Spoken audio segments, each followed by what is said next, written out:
اور کچھ چیزیں ہوتی ہیں بالکل خاص الخاص، جیسے اللہ رب العالمین کے ذات کے بارے میں جتنا اللہ نے ہمیں اپنے بارے میں بتا دیا، جتنا فرشتوں کے بارے میں بتایا بتا دیا پتہ، جہنم کے بارے میں جتنا کہ رسول اللہ صلی اللہ علیہ وسلم کے تھرو ہمیں معلوم ہو گیا، جنت کے بارے میں جو کچھ بھی، قیامت کا کوئی پتہ نہیں۔ بار بار آپ سنتے نہیں ہیں رسول اللہ بار بار آ کے سوال کرتے تھے، اللہ تعالیٰ نے کبھی بھی ایگزیکٹ نہیں بتایا کہ کب قیامت آئے گی اچانک، بس کچھ آتا ہے حدیث میں کہ جیسے 10 محرم ہے، جمعے کا دن ہے، عصر کا وقت ہوگا، وہ کچھ ٹائم ہے قیامت کا، لیکن آئے گی اچانک، اور اس ٹائم پر لوگوں کو ایسے ہی ہوگا جیسے یعنی معلوم ہی نہیں ہوگا کہ آج قیامت نے آنا ہے۔ اسی طرح یہ خاص غیب، خاص جو ہے، اب تو ہمارے لیے تو رسول اللہ صلی اللہ علیہ وسلم کی ذات بھی، یعنی جو اللہ کے نبی پہ بن دیکھے ہی مان لا رہے ہیں، کچھ تو ہے نا صحابہ کرام تھے دیکھ کے لاتے تھے، ہمیں اللہ کے نبی نے اپنے بھائی یعنی عجم والوں کو کہا ہے، یہاں سے ٹھنڈی ہوا کا جھونکے گئے ہیں کہ ہمیں اپنا بھائی کہا ہے کیونکہ ہم بن دیکھے ہی مان لا رہے ہیں ان پہ۔ یہ اللہ ہوا مگر وہی، وَيَعْلَمُ، اور وہ جانتا ہے، ما فی البری، جو کچھ خشکی میں ہے، والبحری، اور جو کچھ سمندر میں ہے، جو کچھ بھی ہم اس دن دابا کے بارے میں پڑھ چکے تھے کہ کیا کچھ ہے خشکی میں، کیا کیا کچھ ہے، ہر چرند پرند، جتنے بھی جانور ہیں، جتنے انسان ہیں، سب، والبحر، اور آپ کو پتہ ہے کہ 1/3 جو ہے یعنی زیادہ آپ کو پتہ ہے کہ پانی ہی ہے، تو سمندر میں جو کچھ ہے، اور ہم یہ جب فلوٹیلاز، یہ جیسے پیر مظہر شاہ صاحب کا فلوٹیلا بھی ڈوب گیا، ڈاکٹر اسامہ، بلکہ ڈاکٹر اسامہ بتا رہے تھے 2-3 دن سے ان کی خبر نہیں آ رہی تھی، وہ بتا رہے تھے کہ وہ یونان میں ہیں اور وہ آنا نہیں چاہ رہے، وہ اسی انتظار میں ہے کہ کوئی فلوٹیلا جائے، کوئی کشتی جائے تو میں ان کے ساتھ مل جاؤں۔ وہ مظہر شاہ صاحب واپس نہیں آ رہے پاکستان، اسامہ بھائی تو آ گئے نا واپس۔ تو میں یہ کہہ رہی تھی کہ دیکھو سمندر کے اندر کیسے کیسے خزانے اور کیا کیا کچھ ہے، اتنے جہاز ڈوبتے ہیں، کیا دنیا آباد ہوگی نیچے سمندر کے اندر، اور زیادہ سمندر ہے، زیادہ پانی ہے، پتہ ہے نا آپ لوگوں کو، خشکی تھوڑی ہے، 7 بر اعظم ہے، لیکن باقی سارا پانی ہے، جب آپ جہاز کے اوپر سے دیکھیں تو نیچے پانی ہی نظر آ رہا ہوتا ہے۔ جو کچھ بھی ہے سمندر میں، جو جتنی مچھلیاں، جو جتنے جہاز ڈوبے، یہ جو اب پرسوں چوتھ فلوٹیلا ڈوبا ہے تو وہ بھی، یہ سب سے بڑی مثال ایک جو آتی ہے وہ جو ہم ٹائٹینک دیکھتے تھے اس کا بھی، اس کے علاوہ نہ جانے کیا کیا کچھ سمندر کے اندر زندہ چیزوں میں بھی، اور جو پڑی ہوئی ہیں وہاں پہ جو خزانے ہیں۔ وما تسقط، اور نہیں گرتا، ساقط، سین قاف کا ساقط بھی یہی صحیح ہے، اور نہیں گرتا من ورقتن، کوئی پتا، ورقہ کیوں کہا گیا؟ اب یعنی ہم کاغذ کو ورق کیوں کہتے ہیں؟ کیونکہ پہلے اس کو یوز کیا جاتا تھا رائٹنگ کے لیے، لکھنے کے لیے، پتے کو یوز کیا جاتا تھا، پتوں پہ لکھا جاتا تھا، درختوں پہ لکھا جاتا تھا، لکڑیوں پہ، چھال پہ، چمڑے پہ، تو پتوں پہ بھی پہلے رائٹ کیا جاتا تھا، تو وہیں سے ہی ورق، اب ہم نے اس کو کہہ دیے کہ ورق، ورقن یعنی کاغذ کا جو پیج ہے، من ورقتن، کوئی پتا، الا، مگر، نہیں گرتا کوئی پتا، الا، مگر، یعلمھا، وہ جانتا ہے اس کو۔ یہ مثال کیسی عجیب ہے کہ آپ اگر اس بات پہ غور کریں کہ کوئی، ہم کہتے ہیں نا کہ کوئی کسی چیز کی کوئی ویلیو ہی نہیں ہے، اللہ تعالیٰ نے اس کی مثال دی ہے، کتنے پتے ہیں گن ہی نہیں بندہ سکتا، یہ گرتا ہے تو وہ بھی اللہ تعالیٰ ہی اس کو جانتے ہیں، سبحان اللہ و بحمدہ، سبحان اللہ العظیم۔ پھر اس کا گرنا بھی جو ہوتا ہے وہ اللہ ہی کو معلوم ہے کہ وہ اس کا وہ آگے کس پروسیس میں جائے گا، کچرے میں جائے گا، کہاں جائے گا، کسی کے جلانے کے کام آئے گا، کسی کھاد کے کام آئے گا، کیا ہوگا؟ اللہ اکبر کبیرہ، سبحان اللہ و بحمدہ، سبحان اللہ العظیم۔ یعنی یہ بہت مطلب عجیب سی مثال ہے۔ ولا حبتن، اور نہ کوئی دانہ، یہاں پہ حبہ کہا گیا بیج کو، کہ آپ یہ دیکھیں کہ جب پولینیشن، بچے جب ہم سائنس پڑھتے تھے، اس کے بعد تو خیر ہم نے میٹرک کے بعد تو سائنس کو ہاتھ ہی نہیں لگایا، پولینیشن کا جو عمل پڑھتے ہیں تو وہ کس طرح سے بیج ایک جگہ سے ہوائیں اسے لے کے اڑتی ہیں یا پرندے اڑتے ہیں، پھر اس کے بعد وہ کہاں پہ ہم نے دیکھا ہوگا دیواروں کے اندر کئی جگہوں پہ پہاڑوں میں کیسے جو ہے وہ پولینیشن کے ذریعے جو ہے وہ کیسے بیج جاتے ہیں، اور یہ سارا کچھ ولا حبتن، اور نہ کوئی دانہ فی ظلمات، اندھیروں میں، یعنی وہ کہاں پہ پڑا ہے کس جگہ پہ ہے کچھ معلوم نہیں، کسی کو نہیں معلوم سوائے اللہ کے، الارضی، زمین کے، اندھیروں میں زمین کے، ولا رطبن، اور نہ کوئی تر، ولا یابس، اور نہ کوئی خشک۔ رطب یعنی یہاں اس سے مراد کہا گیا گیلی مٹی، گیلی زمین۔ آپ یہ دیکھیں کہ ذرا سی کھدائی کرتے ہیں تو کئی جگہ بہت زیادہ، کوئی تو بہت ڈرائی ہوتی ہے نا، جیسے صحرا وغیرہ، جیسے عرب کا علاقہ ہے، اور کئی جگہ آپ تھوڑا سا ہی پانی، تھوڑی سی مٹی کو کی کھدائی کرتے ہیں تو پانی نکل آتا ہے، کہیں پر بہت زیادہ آپ کو کھدائی کرنی پڑتی تو پانی نکلتا ہے، تو یہ رطب اور تر یہاں سے بھی لیا گیا۔ الا، مگر، یعنی نہ کوئی تر یعنی رطوبت والی گیلی چیز، اور نہ کوئی، بلکہ اس سے مراد ایک اور بھی بات آ رہی تھی رطب سے، بہرحال اس سے کچھ بھی آپ مراد لے سکتے ہیں، ٹھیک ہے، زیادہ تر تو یہ اسی کی مثال لی جاتی، الا، مگر، فی کتابن، مگر کتاب میں ہے، کون سی کتاب میں ہے؟ لوح محفوظ میں، لوح محفوظ میں، لوح محفوظ میں ہر چیز ہے، مبین، واضح،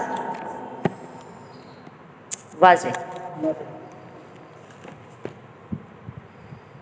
اس کی تو اگر آپ پوری ایک کتاب بھی لکھ لیں نا اس کی تفسیر کی تو وہی کم ہے جی۔ لوح محفوظ سے، کتاب مبین سے مراد لوح محفوظ ہے۔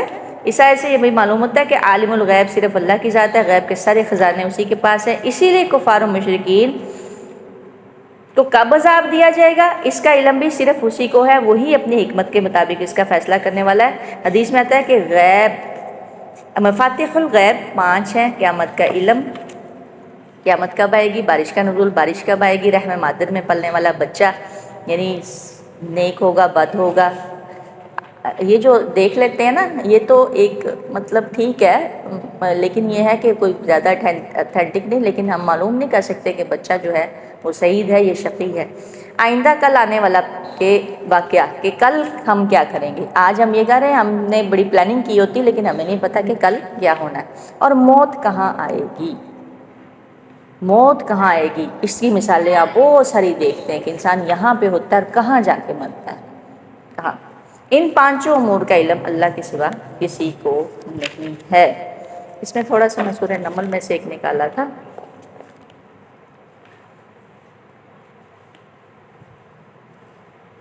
قل کہہ دیجئے لا یعلم من فی السماوات والارض، آسمان والوں میں سے، زمین والوں میں سے، لا یعلم من فی السماوات والارض الغیب الا اللہ، کہہ دیجئے آسمانوں والوں میں سے اور زمین والوں میں سے سوائے اللہ کے غیب کوئی نہیں جانتا، وما یشعرون ایان یبعثون، اور انہیں تو یہ بھی معلوم نہیں کہ کب اٹھا کھڑے کیے جائیں گے، بل ادارک علمہم فی الآخرہ، بلکہ آخرت کے بارے میں ان کے علم ختم ہو چکے ہیں، بالکل، یعنی کسی کو کچھ معلوم نہیں، اور یہ کب اٹھائے جائیں گے قیامت کا بھی انہیں کوئی معلوم نہیں۔ اسی طرح ایک سورہ لقمان میں بھی ایک آیت آتی ہے، یہ بڑی مشہور آیت ہے، بلکہ لاسٹ میں ہی ہے، ان اللہ عندہ علم الساعہ، یہ وہی ہے، اسی کی تفسیر ہے کہ سمجھ رکھو کہ بے شک اللہ ہی کے پاس قیامت کا علم ہے، وہی جو بھی میں نے آیت پڑھی تھی، وَيُنَزِّلُ الْغَيْثَ، وہی بارش نازل فرماتا ہے، وَيَعْلَمُ مَا فِي الْأَرْحَامِ، اور جو کچھ ماں کے پیٹ میں ہے، وَمَا تَدْرِي نَفْسٌ مَاذَا تَكْسِبُ غَدًا، کوئی بھی نہیں جانتا کہ کل کیا کرے گا، وَمَا تَدْرِي نَفْسٌ بِأَيِّ أَرْضٍ تَمُوتُ، اور نہیں کسی کو معلوم کہ کس زمین پر مرے گا، ان اللہ علیم خبیر، یاد رکھو اللہ ہی پورے علم اور صحیح خبروں والا ہے۔ یہ 5 چیزوں کا تو معلوم بالکل کہتے ہیں، لیکن یہ ہے کہ اس کے علاوہ جتنا بھی غیب ہے اللہ ہی کے پاس ہے، کسی کو کوئی معلوم نہیں کیا ہونا کیا نہیں ہونا۔ بارش کے بارے میں بھی آپ دیکھیں کہ کبھی کبھی ہم لوگ دیکھ تو لیتے ہیں لیکن اکثر نہیں بھی ہوتی، مکمل یعنی کمپلیٹ علم کسی کے پاس نہیں ہے۔ بس اتنا ہی کریں گے آپ یہاں. سبحانک اللہم و بحمدک و نشہد ان لا الہ الا انت نستغفرک و اتوب الیک.